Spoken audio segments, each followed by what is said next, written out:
Ever wonder what it's like to be the smartest person in the room while everyone else is making noise?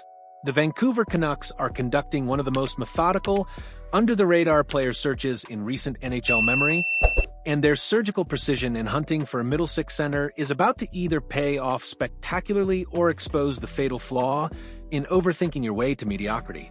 While other franchises grab headlines with splashy signings and panicked trades, Vancouver has been operating like a chess grandmaster, quietly positioning pieces and calculating moves 3 steps ahead. This isn't desperation, it's the kind of calculated patience that separates championship organizations from those that eternally chase their own tails. But with training camp breathing down their necks, the Canucks' window for perfection is rapidly closing. According to Thomas Drance of The Athletic, Vancouver remains laser-focused on adding that crucial middle six center before the season begins. This unwavering commitment reveals something fascinating about the current state of the organization. They've evolved from a franchise that made emotional decisions into one that trusts its evaluation process enough to walk away from available mediocrity in pursuit of the perfect fit. When the Vancouver Canucks allowed their interest in free agent Jack Roslovic to cool off, they weren't just making a roster decision, they were making a philosophical statement about organizational priorities and long-term vision. In a league where desperation often drives franchises to settle for whatever's available, Vancouver's willingness to pass on readily accessible talent demonstrates a maturity that wasn't always present in previous regimes. The assessment that Roslovic doesn't represent a long-term solution at center reveals sophisticated evaluation processes that look beyond surface-level statistics. Rather than filling a hole with an adequate but uninspiring player, Vancouver is holding out for someone who fits their timeline, system requirements, and championship aspirations. This disciplined approach extends to their evaluation of remaining free agents as inadequate options. When an organization publicly signals that available talent just won't cut it, they're either supremely confident in their ability to acquire better alternatives or setting themselves up for embarrassing failure if their preferred targets remain unavailable. Their pivot from free agency to trade scenarios acknowledges reality. The best available centers are already under contract elsewhere. This recognition necessitates more complex negotiations and higher acquisition costs, but it also provides access to proven talent that wouldn't otherwise be available in the open market. Vancouver's aggressive pursuit of Minnesota Wild forward Marco Rossi, including a reported offer of the 15th overall draft pick, illustrates both their ambition and the challenges they face in a competitive market. This willingness to invest significant assets demonstrates organizational commitment to addressing center depth, but Minnesota's rejection and subsequent bridge deal signing with Rossi exposed the limitations of Vancouver's current leverage. The failed Rossi pursuit serves as a crucial learning experience about market dynamics. When teams recognize valuable assets on their roster, they naturally resist trading them unless overwhelmed by offers that exceed their internal valuations. Vancouver's unsuccessful bid suggests they may need to recalibrate expectations about acquisition costs for impact talent. Minnesota's decision to retain Rossi rather than accept Vancouver's offer also reveals current league-wide reluctance to trade young, developing centers. Teams increasingly understand the premium value of center depth and won't part with promising prospects unless forced by salary cap constraints or fundamental organizational philosophy shifts. This reality makes Vancouver's remaining options more limited and potentially more expensive. If they couldn't convince Minnesota to part with an unestablished young center, acquiring proven veterans like their current targets will require even more compelling packages. Jesperi Kotkaniemi represents everything intriguing and frustrating about high-potential NHL players who haven't quite fulfilled their promise. Selected 3rd overall in 2018, his career embodies the classic developmental puzzle: immense talent paired with inconsistent application and circumstances that may not have maximized his abilities. At just 25 years old, Kotkaniemi sits at the perfect intersection of youth and experience for Vancouver's needs.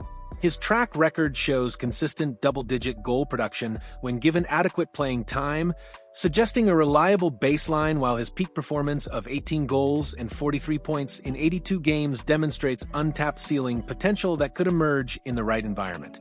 The financial aspect makes Kotkaniemi particularly attractive for Vancouver's salary cap management.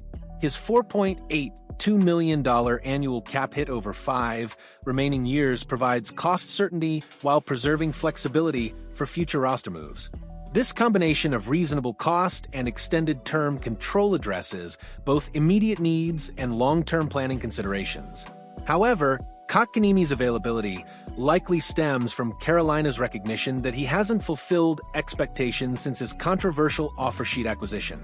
Vancouver would essentially be betting that their coaching staff, system implementation, and player development infrastructure can unlock potential that hasn't materialized consistently elsewhere. The risk-reward calculation becomes fascinating. Kotkaniemi could represent either a brilliant reclamation project that provides elite value or an expensive reminder that potential doesn't always translate to production. Vancouver's analytics-driven approach should provide confidence in their evaluation, but hockey development remains more art than science. Pavel Zacha presents a markedly different proposition from Kotkaniemi, offering established production and proven versatility at presumably higher acquisition costs. His 9-year NHL career includes multiple seasons flirting with 60-point production and demonstrates the kind of consistent competency that Vancouver desperately needs for playoff aspirations. Zacha's experience successfully centering Boston's top line provides exactly the resume Vancouver seeks for their middle six deployment. His ability to handle significant responsibilities while producing consistently makes him the safer, more predictable option compared to Kotkaniemi's boom-or-bust potential. The age factor works both for and against Zacha as a target. At 28, he's entering his prime productive years and should provide immediate impact, but he also represents a shorter-term solution than the younger Kotkaniemi. Vancouver must weigh immediate championship window considerations against long-term asset value. Boston's apparent willingness to consider trades as they pivot toward rebuilding creates opportunity for Vancouver, but it also means competing against other contenders who recognize Zacha's value. The Bruins will likely demand significant return for a player who could contribute meaningfully to multiple franchises immediately. While Vancouver pursues external solutions, their internal options of Philip Chytil and Ada Rady represent both backup plans and potential long-term answers. Chytil brings NHL experience and proven offensive ability, though injury concerns and consistency questions remain valid considerations. Rady represents the classic high-upside prospect who could surprise with accelerated development. His strong showing in professional leagues outside the NHL suggests readiness for increased responsibility, though betting organizational success on unproven players carries substantial risk during competitive windows. The organization's willingness to rely on these internal options if external acquisitions prove impossible demonstrates confidence in their development system. However, it also acknowledges that championship aspirations may need adjustment if younger players aren't ready for significant roles. With training camp approaching rapidly, Vancouver faces mounting pressure to complete their center search before being forced into suboptimal internal solutions.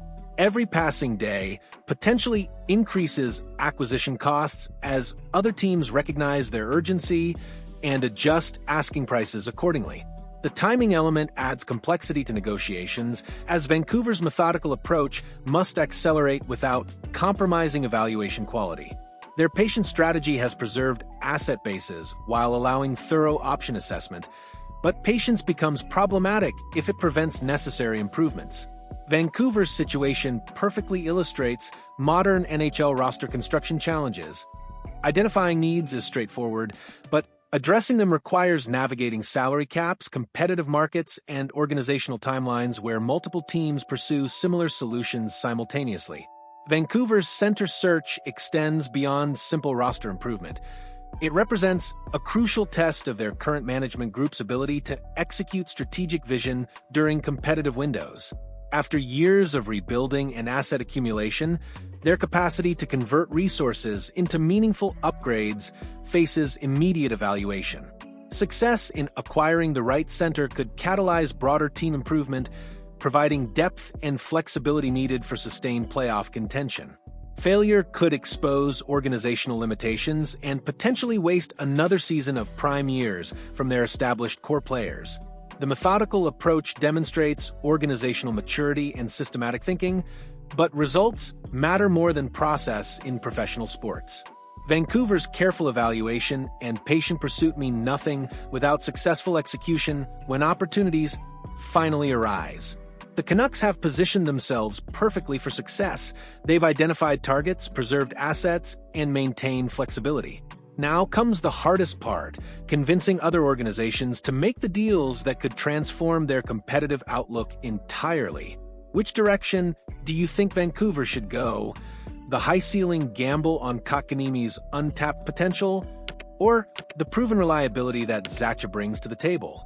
And do you believe their patient, systematic approach will ultimately pay dividends, or are they overthinking themselves right out of crucial upgrades? Let us know your thoughts in the comments, and give this video a thumbs up if you think Vancouver's calculated hunt is about to make some serious waves across the NHL landscape.